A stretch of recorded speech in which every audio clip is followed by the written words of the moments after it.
Merci, Monsieur le Président.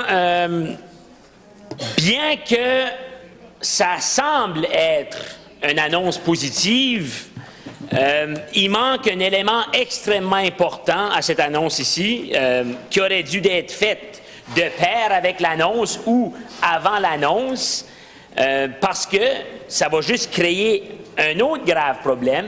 Comment est-ce qu'on va trouver les éducatrices pour remplir les postes pour la création de ces nouvelles places? On a un manque d'éducatrices au Nouveau-Brunswick et la raison est simple. Les éducatrices au Nouveau-Brunswick sont sous-payées de façon incroyable, Monsieur le Président. J'ai déjà sorti les chiffres dans cette chambre ici. Les éducatrices qui ont un cours commencent, Monsieur le Président, à 22 de l'heure. OK? Ensuite, le deuxième échelon, on parle de 23 et 20 de l'heure. Et le troisième et dernier échelon, 24 et 47 de l'heure. Hier, on parlait d'équité salariale dans cette chambre ici. 24,47 de l'heure pour s'occuper des enfants de 0 à 5 ans lorsqu'on parle du préscolaire. Et ensuite, l'après-scolaire, on parle de 5 ans jusqu'à 12 ans, une fois qu'ils ont commencé la maternelle. Tandis qu'en même temps, et avec raison, nos assistantes en éducation au Nouveau-Brunswick, qui méritent pleinement leur salaire, font 35 de l'heure.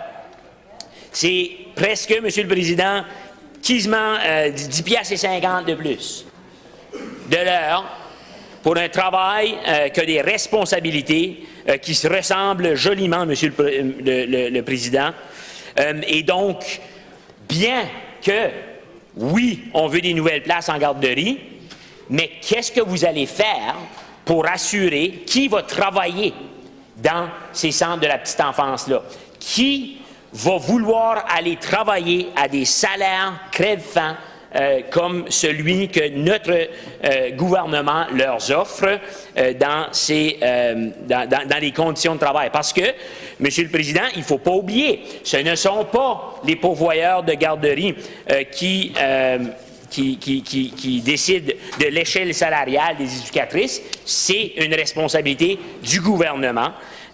Et la majorité de nos centres de la petite enfance font le mieux qu'ils peuvent avec ce qu'ils ont.